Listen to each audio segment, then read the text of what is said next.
Good morning, everyone, and just say welcome again, and thank you for hanging in, those who are hanging in with us live with all the technical difficulties and everything that we've been having this morning. It was kind of weird as we started off just fine, no problems, and all of a sudden everything kind of quit and shut down, and we found a faulty piece of equipment that apparently the piece splits our video feed and our audio feed so it can go a couple different places, and that piece of equipment seemed to fail. So we bypassed it. So we had a solution. God helped us through that, and want to say thank you to our technical person that's here, also our technical person that's advising online and everything else, and both of them will remain nameless for right now, but want both of them to know how much I do appreciate them and what they do and how they help and how this wouldn't be possible without them. So we thank you for that. And they have to deal with all these kind of issues and things. So just thank you them for that as well too. Just want to say, those of you who did check in online, as I said, sorry we didn't put today's date in. Just simply put August 1st, and then it's all there. You know, we're talking about the Beatitudes, and we're talking about Matthew chapter 5, verses 3 to 12 is basically what we're going to be going through, and part of the Sermon on the Mount. And the Beatitudes are all about, each one starts with blessed is somebody. And we said that, hey, a good way to think about that is being blessed is about being happy, and that God wants us to be happy. God wants us to be happy in our lives. Jesus said He came that we may have life and have it to the full. And I don't know about you, but I want a full life. I want an abundant life. And in my mind, being blessed or being happy is all a part of that. So it's something I want. It's something that Jesus said, I know everybody wants. Let me tell you how to get that way. Let me tell you how to live a blessed life. And so we've gone through several of those things. And let's just kind of go back and read through the Beatitudes real quick, just as a reminder. We haven't done this since the first week, and we're now in week 8. And so let's just go back and read through them and see how we can have a happy life or a blessed life. And then we'll talk specifically about the one we're going to talk about today. Matthew chapter 5, verse 3, Blessed are the poor in spirit, for theirs is the kingdom of heaven. Blessed are those who mourn, for they will be comforted. Blessed are the meek, for they will inherit the earth. Blessed are those who hunger and thirst for righteousness, for they will be filled. Blessed are the merciful, for they will be shown mercy. Blessed are the pure in heart, for they will see God. And this is the one we're going to focus on today. Verse 9, Blessed are the peacemakers, for they be called the sons of God. And then, for some reason I don't have verse 11, 12 up, 10, 11, 12 up there, but we'll get to that later. But blessed, happy are people. Blessed, happy are people. So we're going to look at this one, Matthew 5:8. Blessed are the pure in heart, for they will see God. Now, couple things about this, couple things that are interesting about this is that the first part of this is a lot harder than the second part, okay? And some of you are like, but for they will see God, what does that really mean that they will see God? Well, not only am I glad you asked that because I highlighted it, but let's just talk about it a little bit, okay? When we want to, for they will see God, when it talks about this, simply is this. In my own words, it means that you'll experience God personally. Okay? You'll be able to know Him as a friend. You'll be able to hear Him. We talk about hearing God, knowing the will of God. You'll be able to hear Him, to know God, to see God better. Number of different things that other people have said. Craig Bloomberg wrote this. He said about this, he said, being the pure in heart, will see and experience intimate fellowship with Him, that being God. And he wrote that in its New American Commentary. Okay? So that intimate experience, to be able to fellowship with God, to have intimacy with God, to be closer to God, to be nearer to God, to better feel God, if you want to even think of it that way. That's what it means to be close to God. Rick Warren says this. He says this people says that people whose hearts are pure, they're the ones who get close to God. They get to experience the presence of God. They get to feel the power of God. They get to know the purpose of God for their life. They get to live in the peace of God. They experience the pardon of God. And then when we're close to God, these are the people that God calls friends. Okay? So, what about you? What is it to see God? Are you, a person who can say, I see God regularly? Or are you a person that says, man, I really struggle to see God? Okay? My boys are 7 and 9 years old, and they're good kids. God has blessed me with that, and I'm thankful to God about it. It's not because of their dad, and it's not because of their mom. They're just good kids, and they're good natures, and they ask some good questions. And lately, some of the questions have been about how can we hear God? How can we know what God's will is? And how can we understand God?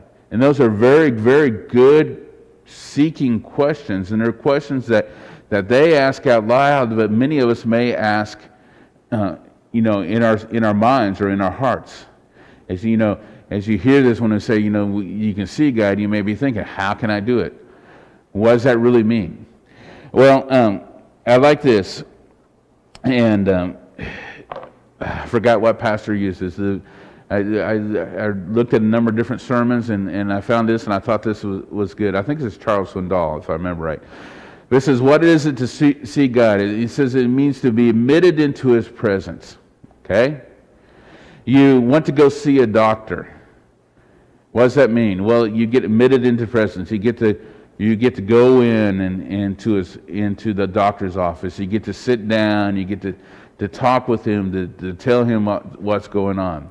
He said also is to be awestruck by His glory. Okay?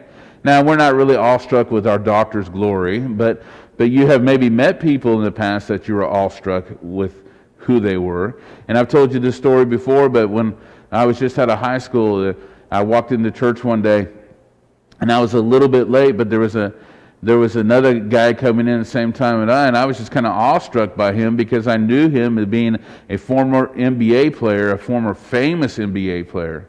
And I was just awestruck by him. Now, I can't say I was awestruck by his glory, but it was just something special about that. So when we get to see God, when we're in the presence of God, there's something special about it. And I know throughout my day and throughout my week and throughout my life, there have been times where, man, I've been just so awestruck by the presence of God. I've seen Him so clearly. I've understood Him so clearly.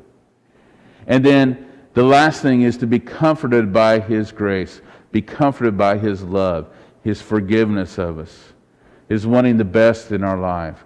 And sometimes when we need to see God, that's what we need to experience. That's what we need to see.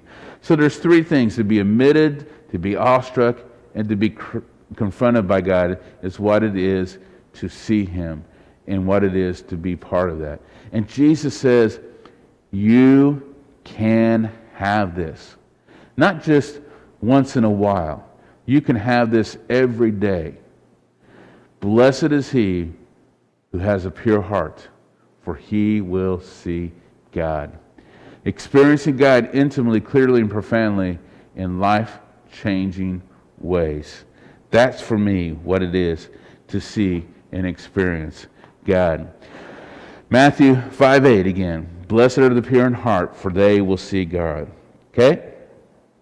So the easy part, for they will see God. Now comes the hard part. Okay? What does it mean to have a pure heart? Well, let me share with you a story. And the story is a story about a man named Ruben Gonzalez. Ruben Gonzalez was a professional racquetball player. He's retired now.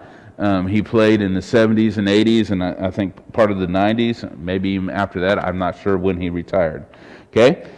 But Ruben Gonzalez, let me ask you a question. Have you ever heard of him? I never heard of him until I read about him this week. And I read about him. I read this article about him. It says, most likely not. We have not heard of him. Okay? He's a player in the sport of professional racquetball, and it's even more or less likely that you're aware of his most outstanding move on the court. So of all his professional career, there was one time one thing happened, and people considered that his best moment. He won tournaments. He was a good player. He did lots of other things. But they considered this his best moment. Okay? He was in the final match of his first professional racquetball tournament. Okay? His final match. And it was in 1985. Gonzalez surprised the racquetball world with his sportsmanship. In 1985, he was still looking for his first Pro Tour win, and he and Marty Hogan, the sport's perennial champ and pit bull, were locked in a 5-game battle in Arlington, Virginia. It was tied 2-2, 2 games apiece. Hogan was serving up 10-8 in an 11-point final. When Gonzalez ended the furious rally with a forehand kill, the referee called the shot good. But Gonzalez regained the serve, momentum, and opportunity for a tremendous upset. But according to pro Jerry Hessler, what happened next astonished the crowd. Rubin overruled the ref and said that the ball touched the floor before hitting the wall on himself, handing the match to Hogan. No one could believe it. It was unheard of. Okay? Now,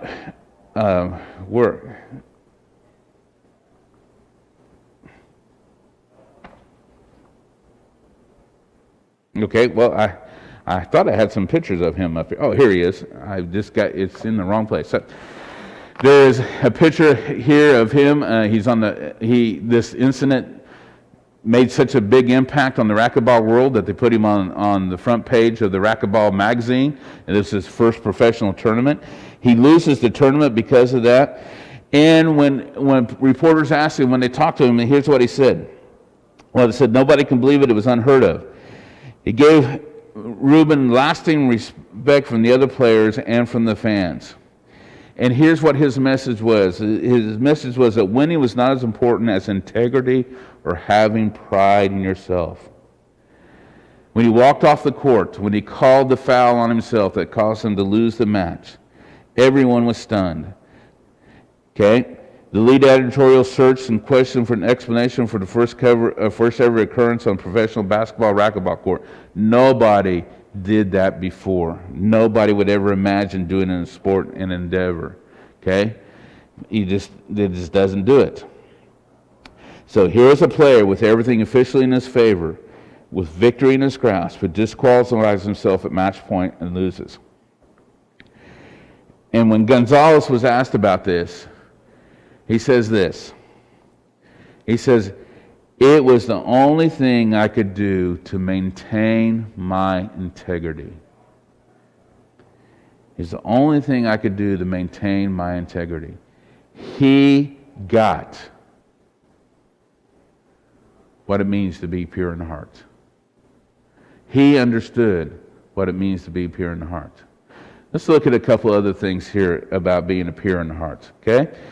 Don Flo is the owner and CEO of what's called Flo Automotive Companies, and he started with one dealership. Actually, his father had a dealership at a young age, and I think he was around 30 years old. He took over that dealership.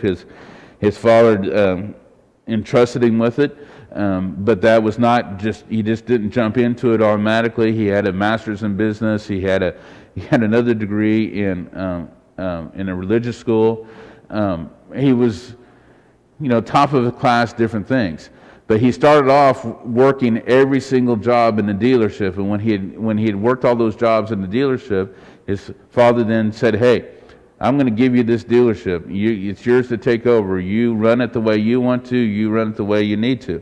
And they went from that one dealership to, I believe I read this week that there's over 60 dealerships and about 1,500 employees, 1,500 employees now in it. Okay, and so he's raised some, from a private business owner, He's raised some eyebrows. Some people are interested in him, want to know why it is that he does what he does.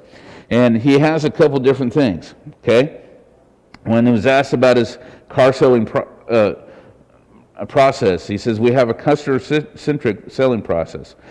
We don't have the traditional run back and forth negotiating prices. So when you don't go in and they don't give you a really high price and you give a really low price and you start going back and forth and back and forth. He says, we have built a pricing structure that is set. He says, our prices are actually a little bit lower because we're able to manage our costs better with our internal process. You don't have to be a tough negotiator or more educated to get a better price. If you got a PhD or if you're a janitor, you'll pay the same price for the vehicle. So they set the price of the vehicle. You know what the price is. And it's either you take it or you walk away. So the question came, why did they set the price this way? And listen to what he says. He says, we did a study and found out people who typically paid the least for cars were the people who were able to pay the most. Okay? Those least able to pay paid the most. And then he says, for me, it was wrong to take a biblical advantage of the least able. It's a clear violation of the biblical mandate in the book of Proverbs. He understands what it means to be pure in heart. To be pure in heart is not something that we just apply at certain times during the week, or we just apply at certain places during the week, or we apply in certain areas.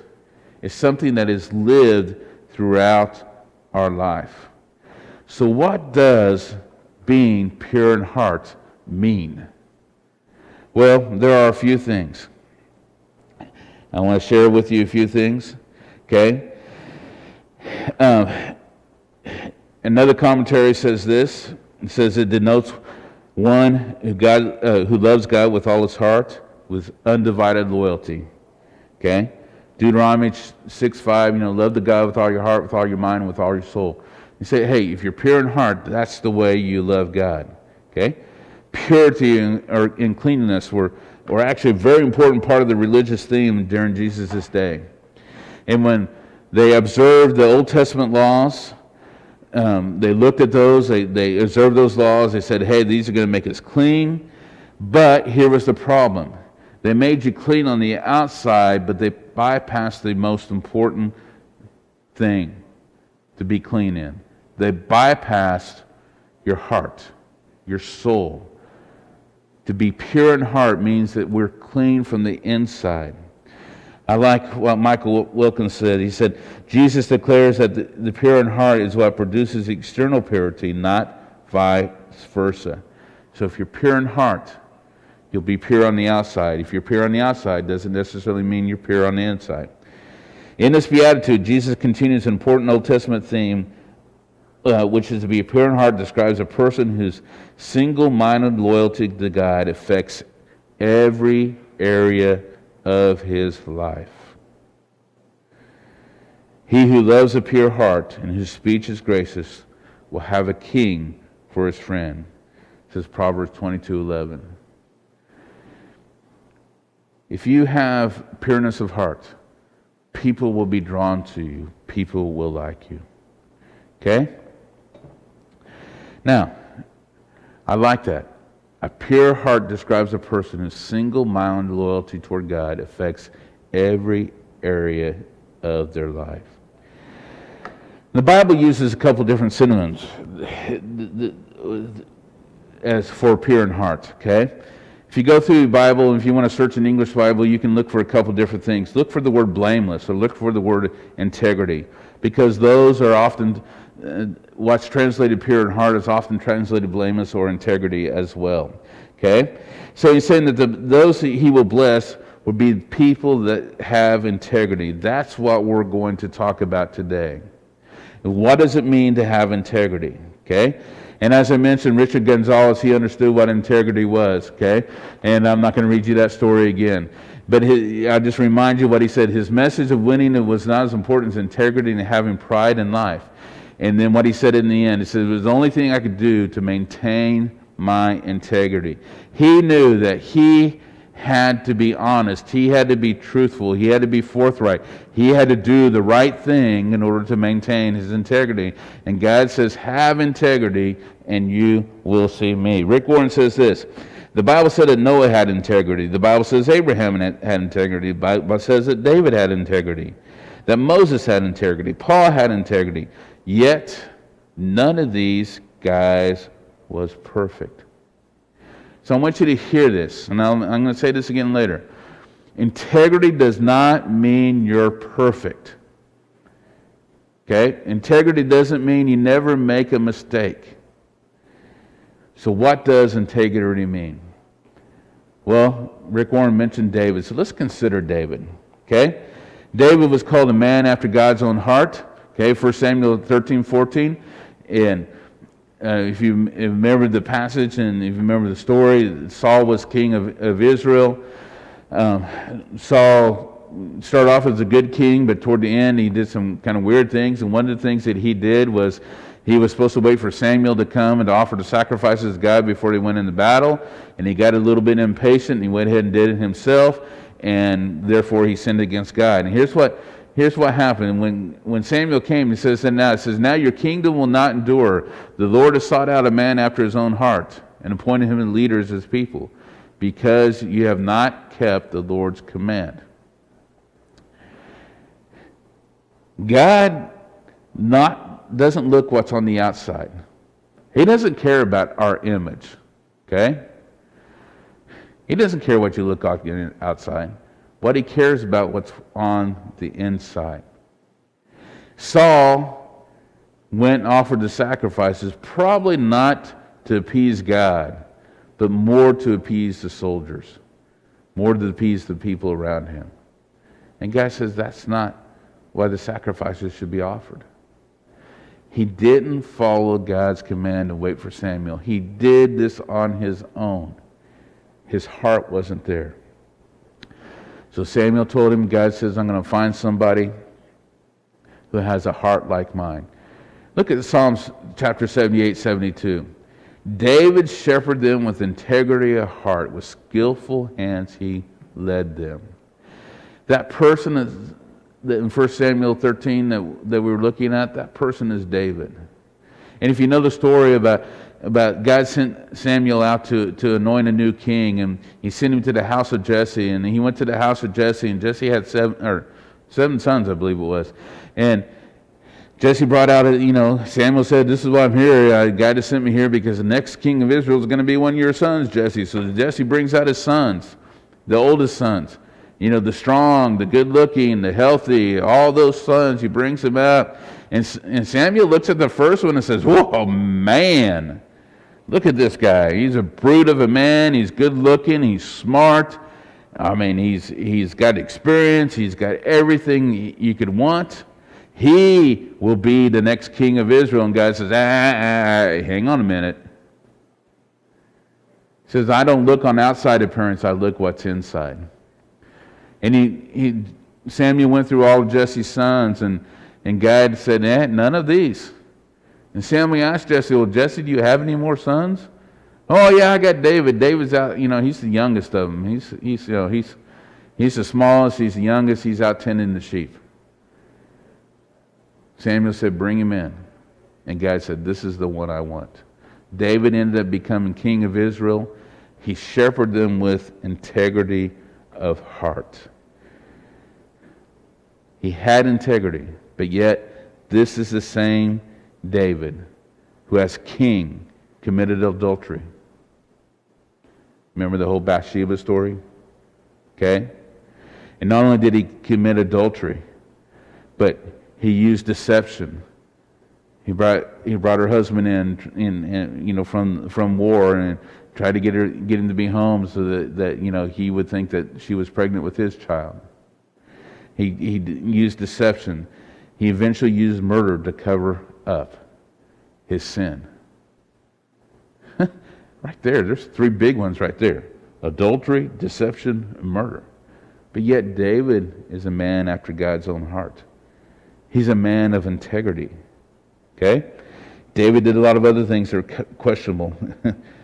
he pretended to be mentally ill. And in 1 Samuel chapter 21, he was on the run from Saul, because by this time Saul was angry at him, trying to kill him, because Saul knew that he was going to be the next king, and he was trying to prevent that because he wanted his son Jonathan to be king. And David ran to another country, and when he ran to the other country, he offered to serve the king in the other country. But the king's officials were a little bit leery of David. They were a little bit concerned about David. And so, they started saying things to the king. So what David did is he pretended to be insane in all their presence. Okay? He pretended to be a madman. And he did this. He said he acted like a madman. He was making marks on the doors of the gate, letting saliva run down his beard. He was playing the whole part. He was, again, using deception. He was acting crazy.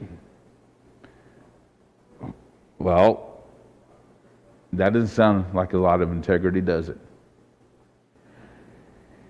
See, when we talk about integrity, when we talk about pureness of heart, it doesn't mean that you're sinless. It doesn't mean that you're perfect. It doesn't mean you don't make any mistakes. If you have to be sinless to have integrity, only one person in this world has ever had integrity, and that was Jesus. The rest of us, we've all blown it. We've all ruined it. We've all lost it already.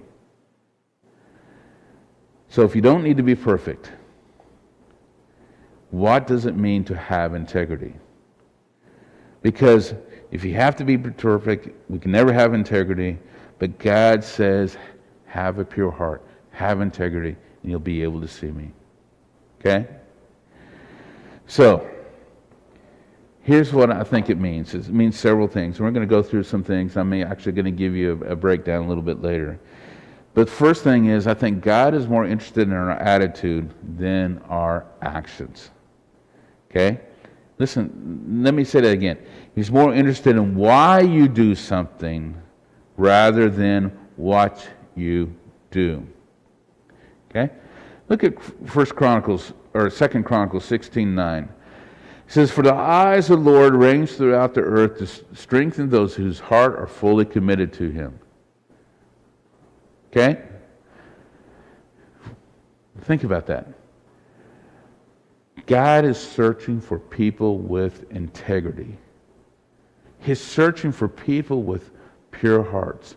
And He's looking to them and He says, hey, I want to strengthen you. I want to help you. I'm not looking for people who are doing all the right things. I'm looking for people who are doing all the right things for the right reasons. Okay? Charles Swindoll says this, about this verse. He says, what is God looking for? He's looking for men and women whose hearts are His completely. That means there are no locked closets, nothing been swept under the rug. That means that when you do wrong, you admit it and you come to terms with it. When you long to please God in your actions, you care deeply about the motivations behind your actions. God is not looking for a magnificent specimens of humanity. He's looking for deeply spiritual, generally humble, honest to the core servants who have integrity. See, He's looking to the heart. Listen to some of the, he goes on and says this, he says, listen to some of the synonyms for this Hebrew word translated integrity. Complete, whole, innocent, having the simplicity of life, wholesome, sound, impaired. It is what you are when nobody is looking. Billy Graham was once famous, said that you can tell a true Christian by the way he acts at home. Okay? Swindoll goes on and says, we live in a world that says, in many ways, if it just makes a good impression, that's all that matters. But you'll never be a man or woman of God if that's your philosophy. You can't fake it with the Almighty. He's not impressed with things externals. He always focuses on the inward qualities, like the character of the heart. Those things that take time and discipline to cultivate. So, 3 words I think can be used to define what it means to be a man or a woman of integrity, to be a man or woman with pureness of heart. Integrity. The first word is whole. Okay? And that actually comes almost directly from the word integrity, from the root meaning of the word, Latin. It's when we talk about integrity, it's the experience of feeling whole, being whole in honesty and truth and virtue, being whole and true to oneself. Okay? It's a pretty powerful experience when you feel that, when you have that. Okay? Now, the word integrity comes from the word integer. Integer, as you know, if you're a mathematician, is a whole number, okay? There's no parts of it, it's just a whole numbers. 1, 2, 3, 4, 5, 6, 7, 8, 9, 10, whatever, okay? It's a whole number. It's not a decimal. It is a whole number. So we get this word integrity from integer, from being whole, okay? When you're whole, your life is whole, okay? Your life is the same at every point. Okay, it's not different at different points. I don't know why I thought about this, but I thought about this about when I was a child, and I could actually, I have these strange memories. I remember specific things at specific times, and I could remember this. I can remember sitting at my grandma's table in Kentucky, in the country in Kentucky. Okay, and we're at the table. We just ate a meal, and I told my mom I was full. And now I don't remember why I told her I was full. Maybe she wanted me to eat more vegetables or something like that, and I was like, no, I was full. But then the desserts came out. My mom's chocolate pie, or my grandma's chocolate pie came out, or her cinnamon rolls came out. Actually, I remember it was chocolate pie came out. And when the chocolate pie came out, man, I was hungry again. I wanted a piece of pie. And I was asked, well, how is that possible? I thought you were full. And I said, well, my dessert part of my stomach is still empty. It needs something in it, okay? And I thought about this, and I thought about that sometimes we live our lives in the same manner of thinking. We live our lives in thinking that we can compartmentalize things, that we have this area here, and this area here, okay? My work is maybe different from my home. My home is maybe different from my church. My church is maybe different from when I'm out, playing sports, or when I'm out just, whatever else it is I'm doing, okay? And we tend to compartmentalize it in different ways. I remember one time when I was in high school, I was talking to my father, and my father, told me, he said, hey, there are some people that are Sunday Christians. And what he meant by that is that during the week, you may not know that they are Christians, but on Sunday morning, man, they're faithful, good churchgoers, holier than thou, everything else, doing all the right things and stuff like that. But their life was not whole. They did not live with integrity. They did not live with a pure heart all the week long. They try to compartmentalize something. Rick Warren says this: if you segment your life like that, you lack integrity, because the exact opposite of your life being a whole. Integrity is not the parts of the pie, but it's filling in the whole pie. It means you're exactly the same with everyone you talk to, no matter which part of your life you're dealing with. You don't change. You don't wear a mask. You don't pretend. So, we like iMommy Pie, and some of you know what iMommy Pie is. And sometimes they sell out of a truck. They have a storefront in Nehu, but they sell out of a truck different parts. And you go up there and you can buy a whole pie. And when you buy a whole pie, there's 8 slices, and you can get 8 different slices in that pie. And you're saying that's not a picture of integrity. What a picture of integrity is buying a whole pie that's all the same thing. Our lives should be the same no matter where we are, no matter who we're with, no matter what time it is, no matter what circumstances are. They should be the same.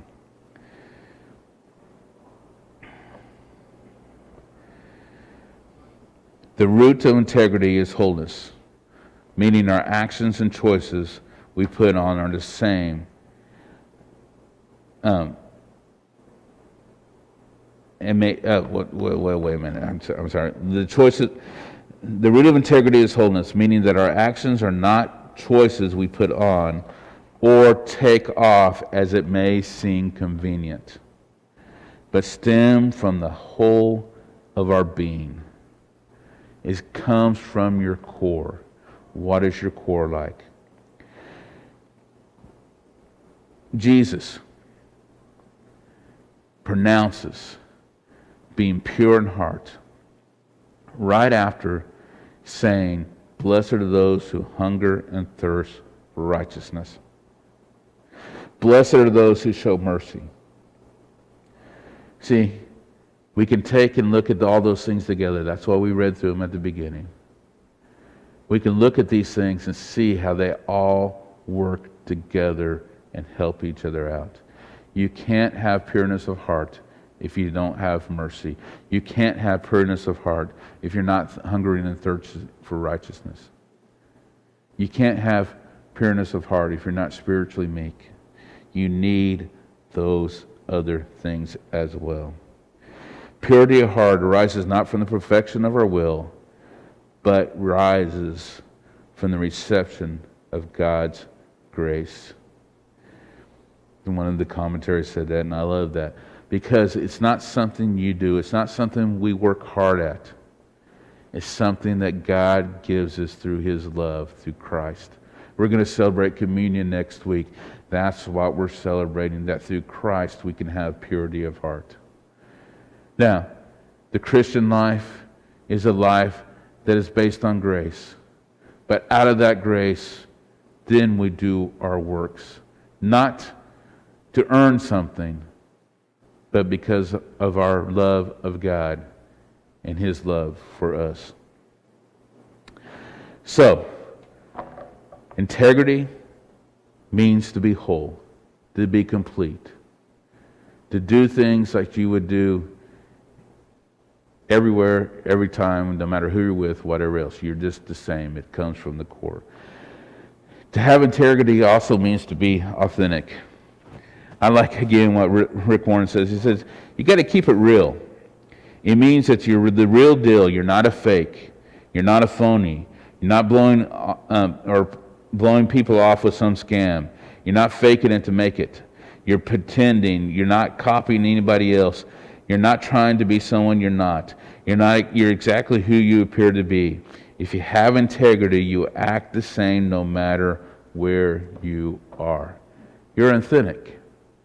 And I know sometimes that we're afraid to be authentic. You know, I can remember before I came here, you know, I was applying for some positions around, and I was applying for some pastor jobs, and as I applied for pastor jobs, you know, there was a bit of me that wanted to kind of, you know, make myself look a little bit better than what I was. I wanted to sell myself a little bit more than maybe what I was, and I was like, that's not authentic.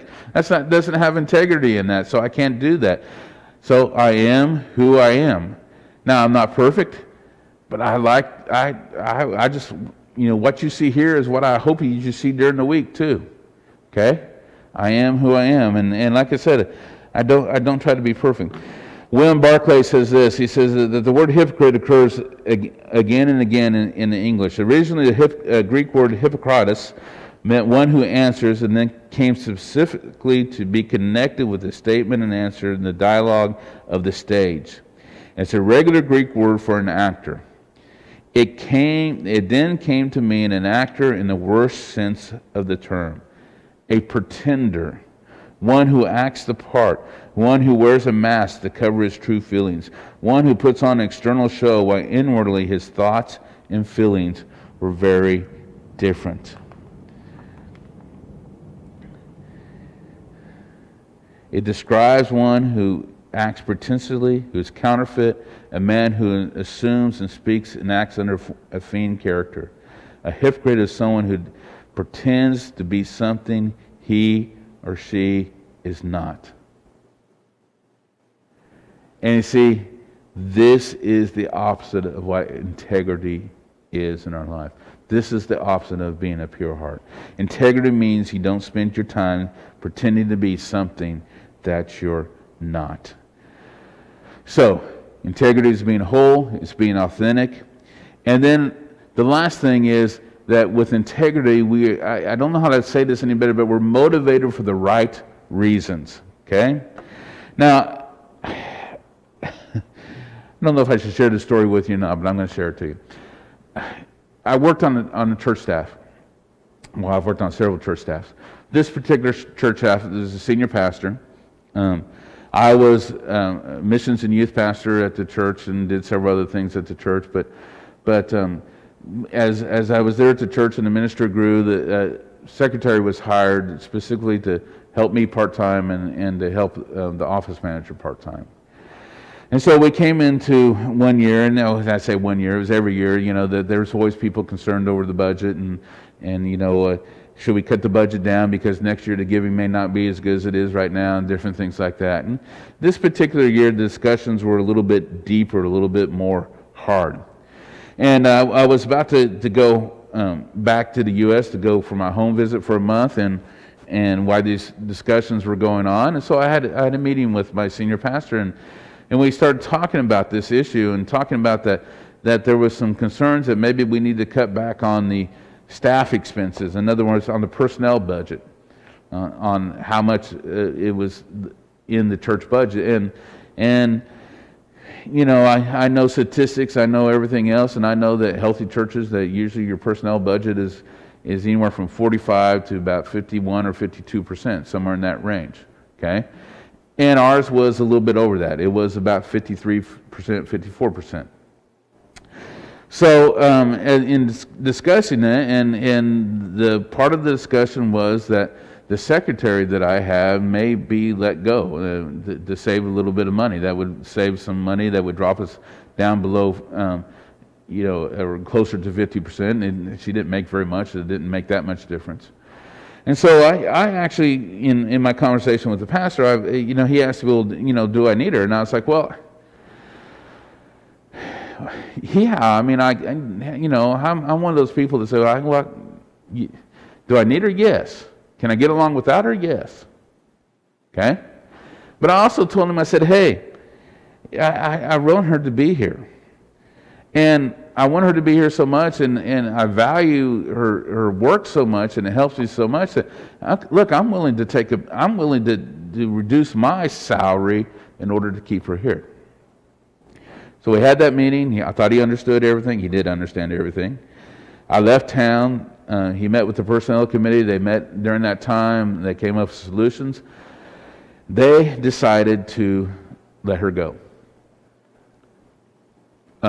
They decided to terminate her position.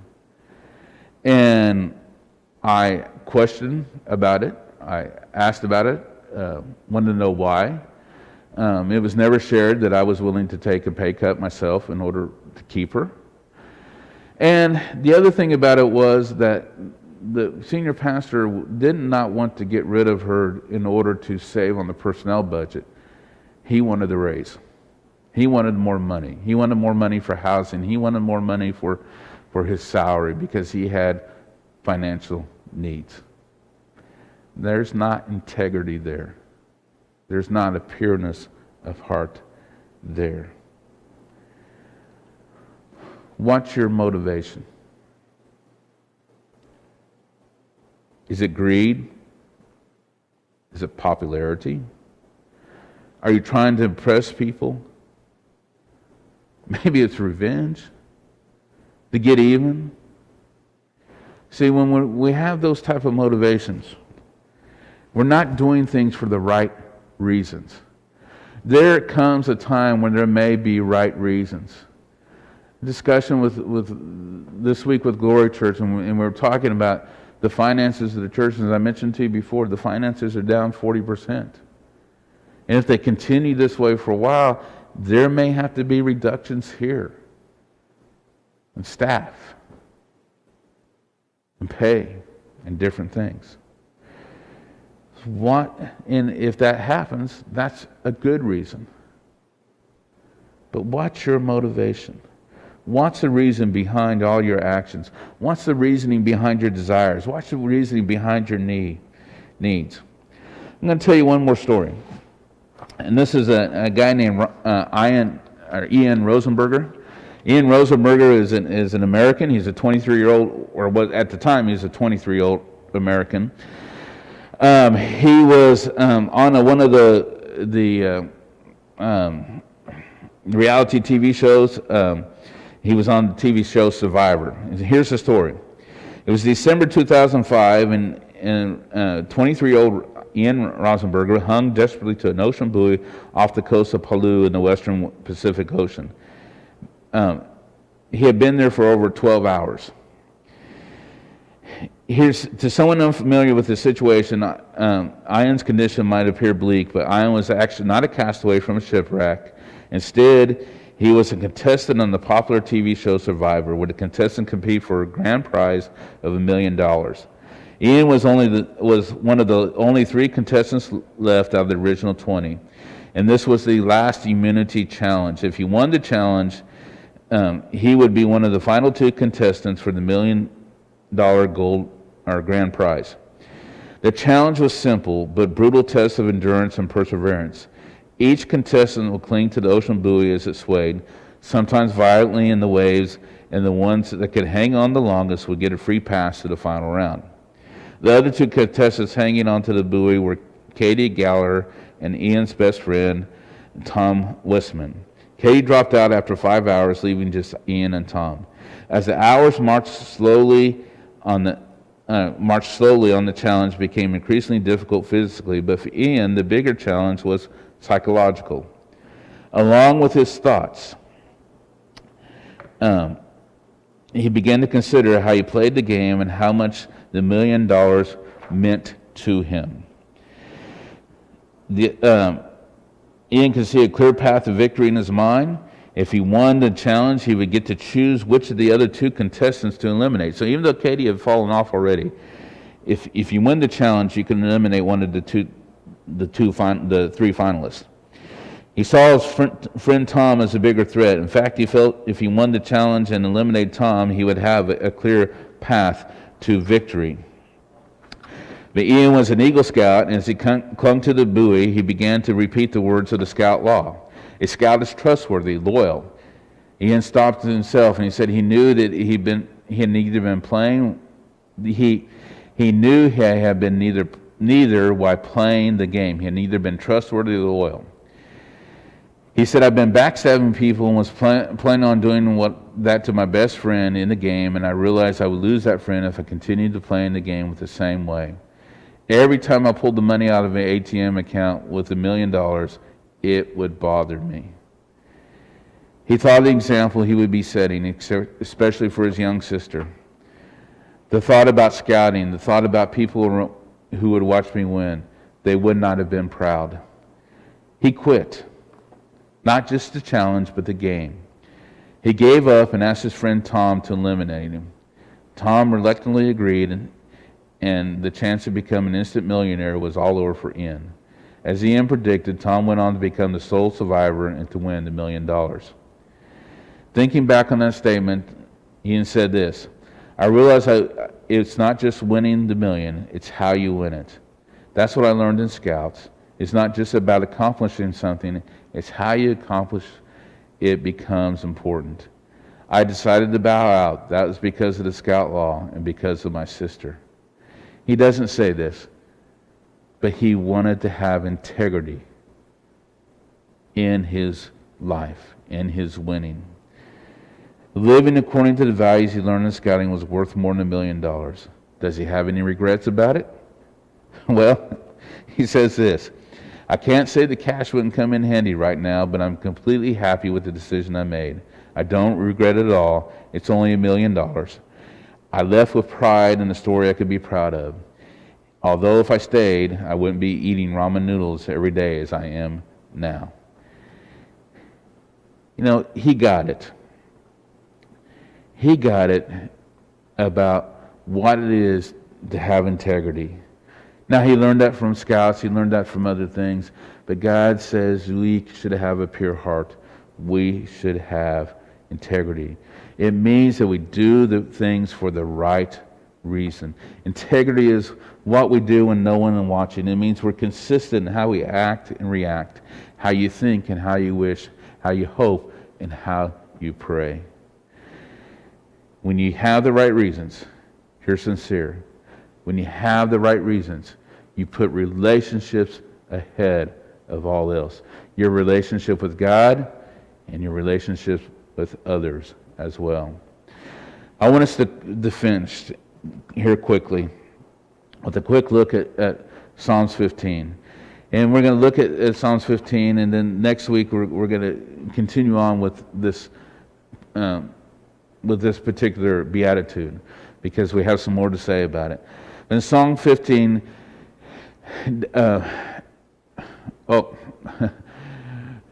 Psalms 15 gives us some characteristics of integrity. In fact, David gives us 8 characteristics of what it means to walk or live with integrity. David wrote this: the man who seeks God after his heart, the man who led people with integrity. So he starts off.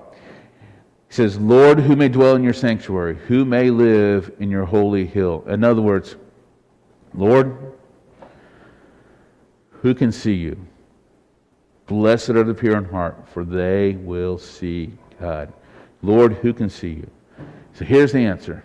Here's the 8 things he gives. First one, he whose walk is blameless and does what is righteous. In other words, those who have integrity, those who have a pure heart. Remember I told you blameless is often translated as integrity, as being a pure heart. So he's saying those who are there's another English translation called the God's Word translation that says this: the one who walks with integrity does what is righteous and speaks truth from within his heart. Those with integrity. Okay? So, number 1, he speaks from the heart, is what the next thing is. Those are integrity.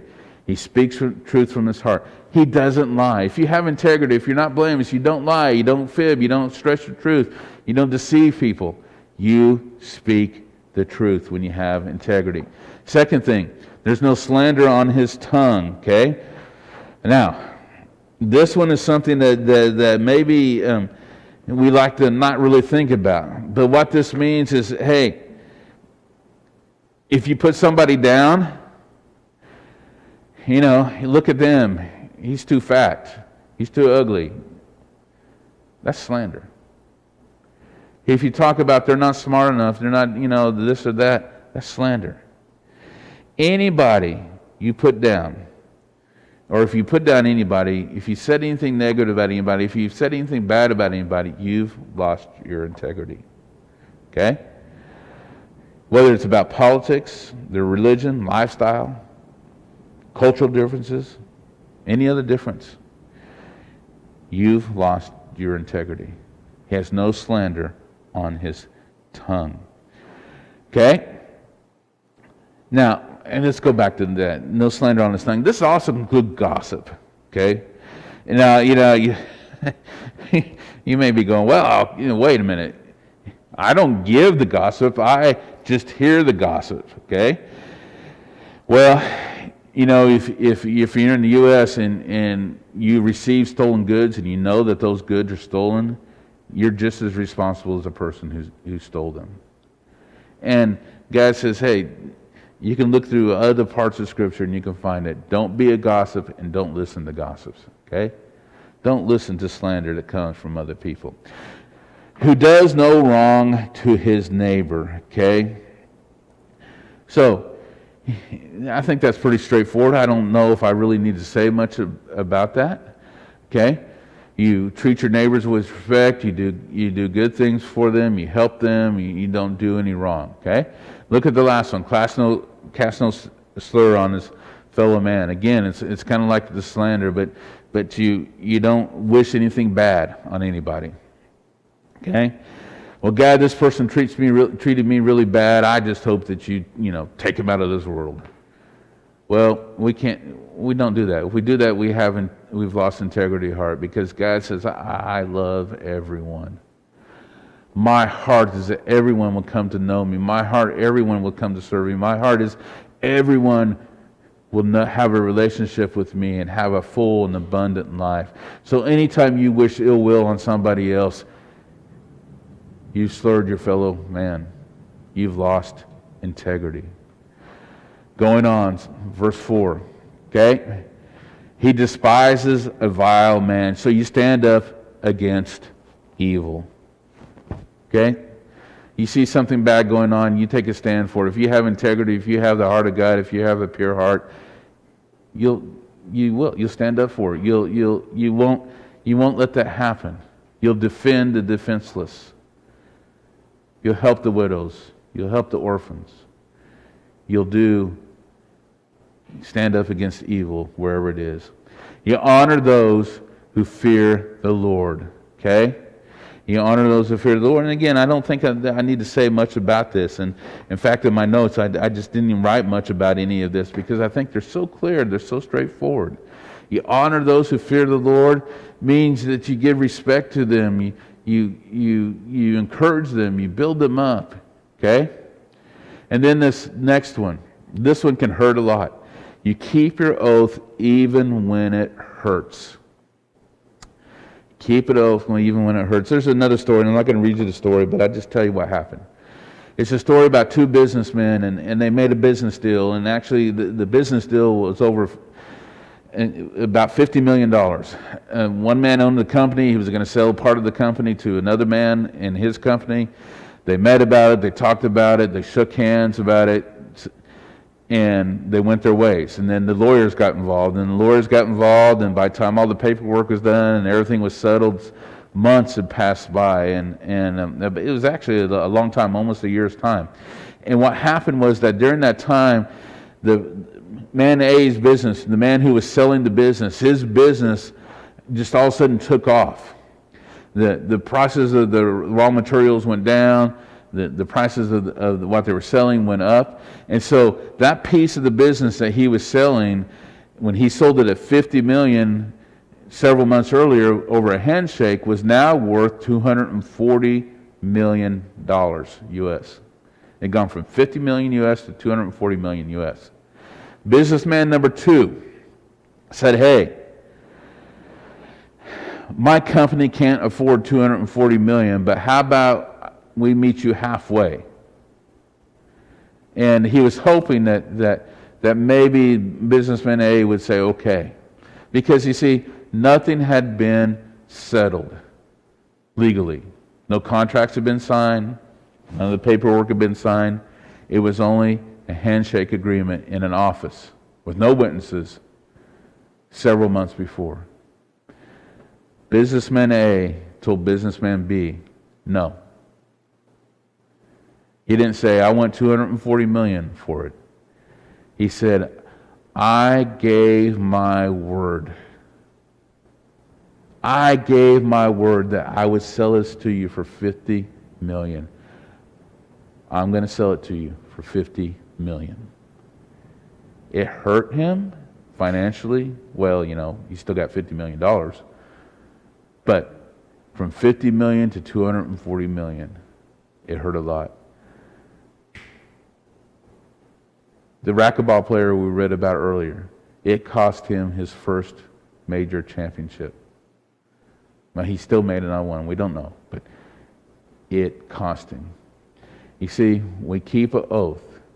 It costs us even when it hurts.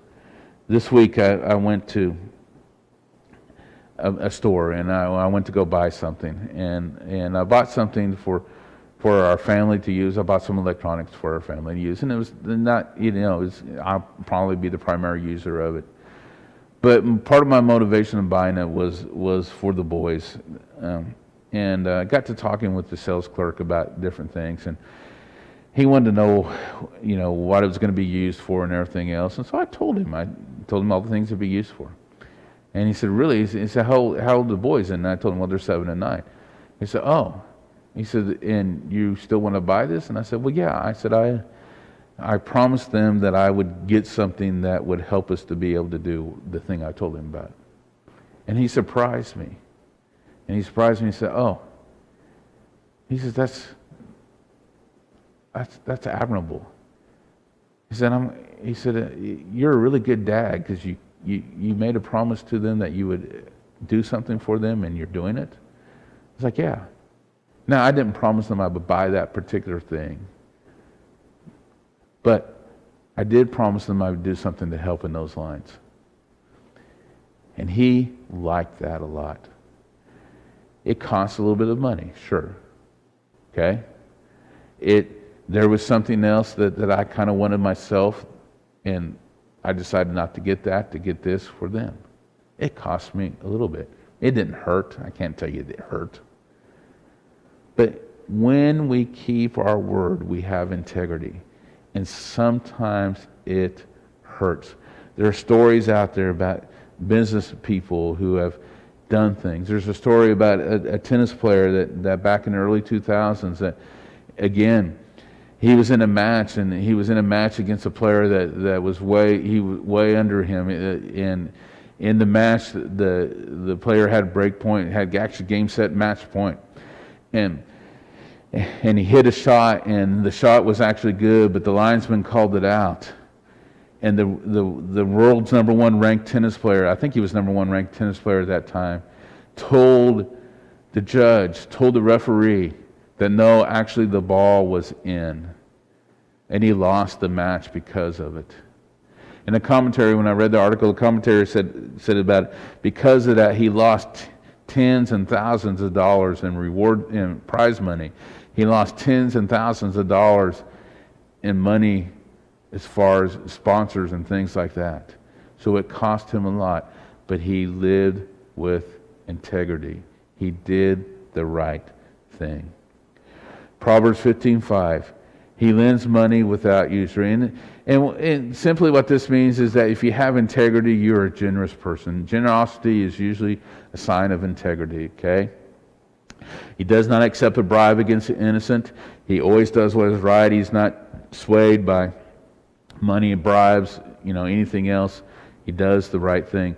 There's another story, and I'm not going to tell you next week a lot of stories, but it's got a lot of stories. I read a lot of stories this week about this, and I love this story, and I wasn't going to use it, but I'm going to tell you because I'm going way over anyway. So let me tell you this story. Here's what happened. It was a basketball game, high school basketball game, and there were two crosstown rivals. The basketball game was going on. It was a close game. It was down to the final seconds. Team A was ahead by 1 point. They had the ball with just a few seconds left. They passed the ball in. Team B stole the ball, ran down the court, took a shot. The shot missed, bounced around the rim a little bit, and then came off the rim, and then they tipped it back in, and it went in. It was so loud, and there was so much going on that the referees could not hear the buzzer for the end of the game. So they didn't know if there was time left or not when the tip-in happened. They knew when the original shot happened, there was time on the clock, because one referee glanced up, but he didn't glance up at the time of the tip-in. So it was literally that much time, maybe a half a second time, maybe 1 second time, but it was just so loud they didn't know. Neither referee in the game knew what to do. So they went over to the scorer's table, to the official timekeeper, and they asked the official timekeeper, "Do you know if that last shot was good or not?" And the official timekeepers told the referee, said, "Hey, actually, the buzzer went off after the shot was made, but before it came off the rim, and so the tip-in did not count. It was after time had expired." So Team A lost to Team B. So the referee said, it was still, it was just so loud, it was so excited, everybody was, still going on, but everybody knew everything was in question, so he had to go tell the two coaches. So he went to Team B, told that coach, went over to Team A, told that coach. Said when he went up to Team A and told that coach, said that actually the timekeeper was with him as he told the coaches so that they would, that they could verify that with him. And then he said that he told Coach A, he said, "Coach A, I'm sorry to tell you the tip-in was after the time was up and your team lost." Said Coach A was dejected, said his shoulders went down. He said he was, excited because he thought they'd won. Now he was dejected. He was saddened. And he said before he could say anything else, he said the timekeeper spoke up and said, "Dad, I'm sorry. The time was up. I had to tell the truth." The referee said his dad looked up. He said he had more joy on his face. He was proud of his son, and he looked at his son and said, "Son, you did the right thing." See, his son wasn't swayed by the circumstances around him. His son wasn't swayed by the possible outcomes. His son had integrity. He did what is right. And he said, the referee said he watched as the father put his arm around his son, gave him a hug, and they walked out proudly, excited about things. Look at the last part of that. He who does these things will never be shaken. And we're going to investigate that a little bit next week as we talk about this and we talk about integrity. Okay? Charles Stanley says this: integrity is the consuming desire to acknowledge and obey the Father in conjunction with readiness to confess sin and repent of sin. It testifies to our private and public behavior. Integrity leaves no ground for accusation. To be pure in heart means to have integrity. It doesn't mean to be perfect, but it means we own up for our mistakes. We confess them, we repent of them to God, to others, people around us, whatever we need to do. We try our best. We try to live with the heart of God. Now next week, we're going to look at some of the benefits of living with integrity. Some of the benefits of living with a pure heart. Because there's a lot more benefits than just being able to see God. That's the ultimate benefit. That's the best benefit. But there's some other things that can be beneficial in our life. And we're also going to look at some ways that we can grow in our integrity. Some practical things we can do. Some different situations. We'll look at different situations and say, this is what you can do to have more integrity in your life. Blessed are those who are pure in heart, for they will see God. Be a motivational story. I would love it if one of you sometime in the future would say, hey, do you remember that message you preached about being pure in heart? Well, here's how God used it in my life, and here's how I was challenged to do it, and here's how I stood up to the test. So that next time I don't have to read about Ramon Rodriguez, whatever his name was, I forgot it, Gonzalez, or Ian, whatever his name was, or the owner of the car dealerships, so that I can tell your story, so that I can tell my story. Integrity, pureness of heart, that will bring us peace, that will bring us joy, that will bring us closer in our relationship with God. Let's go to God in prayer.